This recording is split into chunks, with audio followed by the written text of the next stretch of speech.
Selamat datang di our channel. Sekarang kita cerita kisah si manis jembatan Ancol.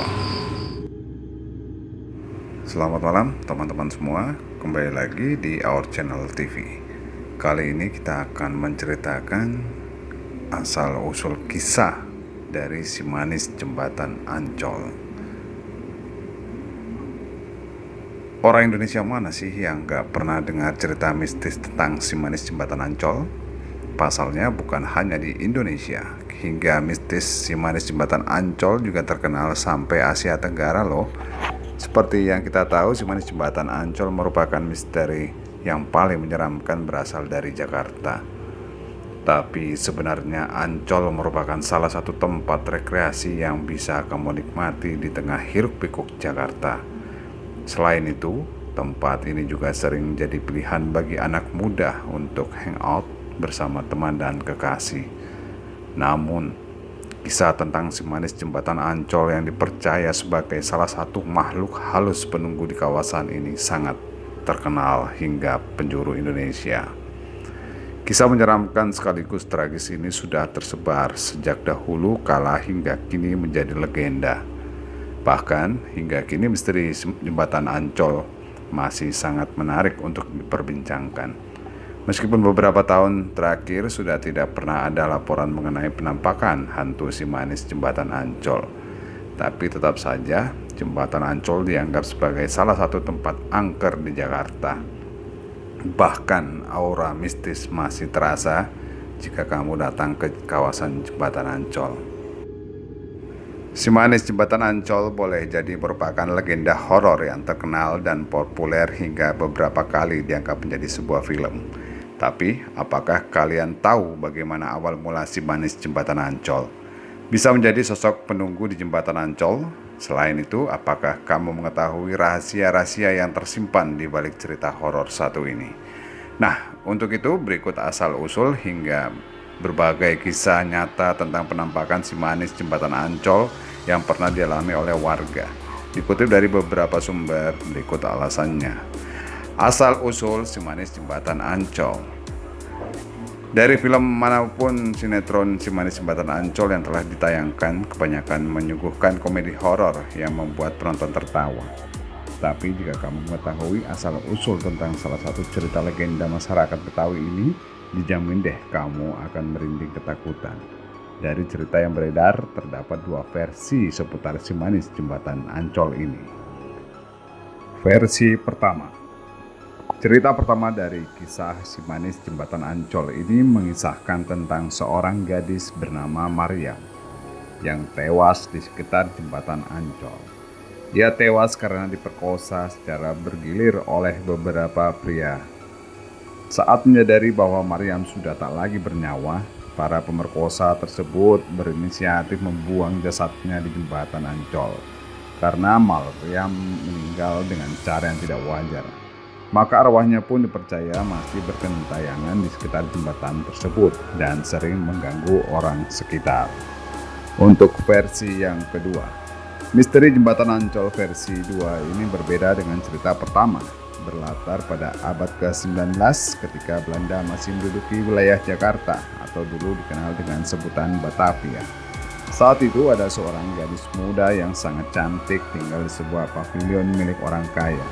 Gadis tersebut bernama Maryam. Dia tinggal di pavilion tersebut bersama ibu dan kakaknya. Karena kecantikannya itu, banyak pria yang tergila-gila kepada Maryam, tak terkecuali dengan pemilik pavilion tempat Maryam tinggal. Namun Maryam dengan tegas menolak ajakan nikah dari pemilik pavilion tersebut karena tahu ia hanya akan dijadikan selir.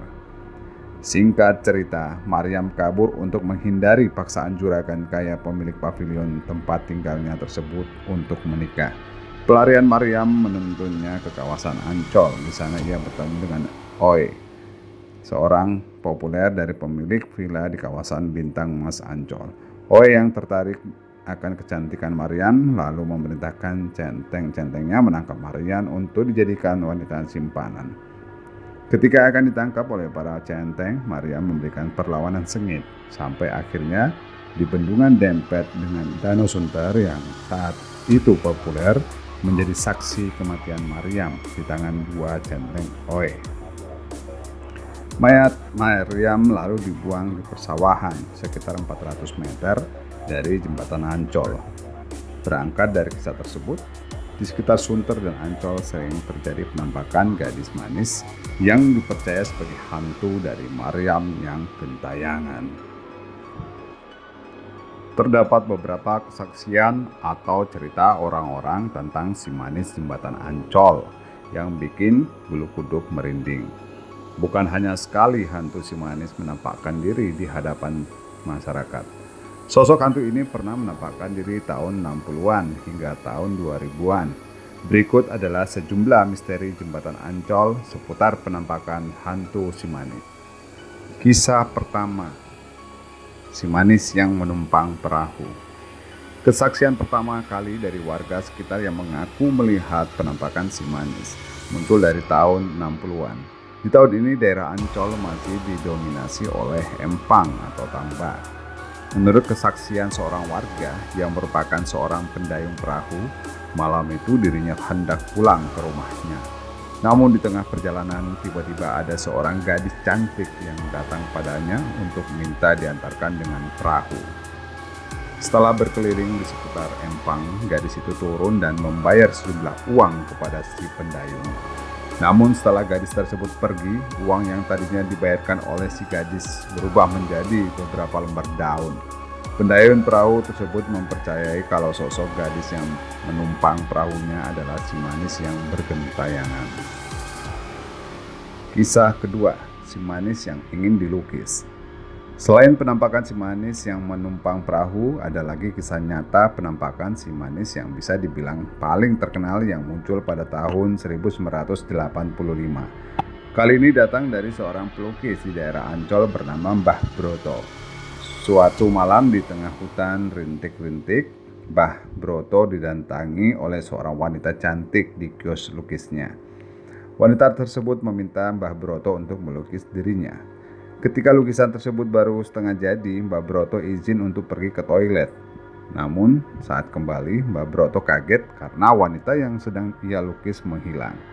Si Mbah pun bertanya kepada teman-temannya yang juga membuka kios di dekat kiosnya.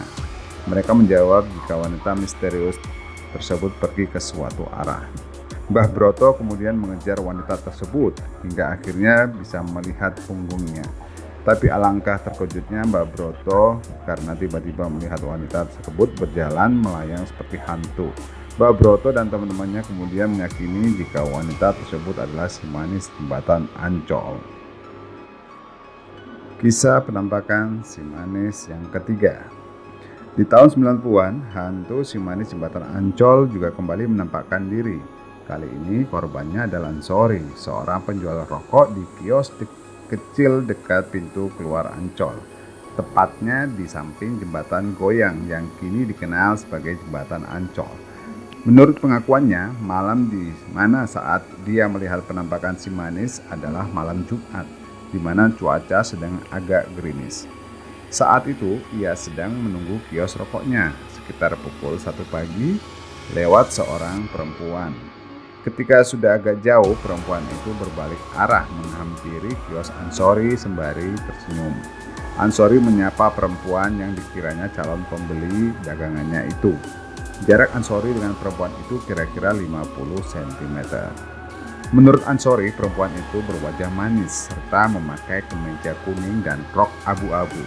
Setelah ditanya hendak belanja apa, perempuan itu menghilang. Meski kini tidak memakai pakaian serba putih, Ansori yakin perempuan itu adalah si manis jembatan Ancol. Fakta yang keempat, jembatan Ancol menjadi tempat pembuangan anak jin. Dulu kawasan era penjajahan Belanda ini adalah sebuah lahan luas, beberapa rawa-rawa dan semak belukar dan gelap. Jadi gak heran jika saat itu tak ada warga setempat yang berani keluar malam. Mitosnya banyak warga yang menganggap kawasan ini sebagai tempat pembuangan anak jin dan makhluk halus lainnya karena sering terdengar suara aneh di kawasan ini. Nah, itulah seputar cerita mistis mengenai si manis jembatan Ancol dan keangkerannya. Jembatan Ancol Meski kini kawasan Ancol menjadi salah satu destinasi wisata pilihan bagi para warga Jakarta yang ingin melepaskan penat atau menghabiskan waktu akhir pekan bersama keluarga. Tapi sampai ini, Jembatan Ancol masih dianggap angker oleh masyarakat sekitar. Bahkan ada aturan tidak tertulis yang mengharuskan kini untuk membunyikan klakson saat lewat Jembatan Ancol untuk menghormati arwah si manis yang dipercaya masih berada di sana. Bagaimana menurut kalian? Sampai ketemu di cerita-cerita mistis lainnya. Jangan lupa komen, like, dan subscribe.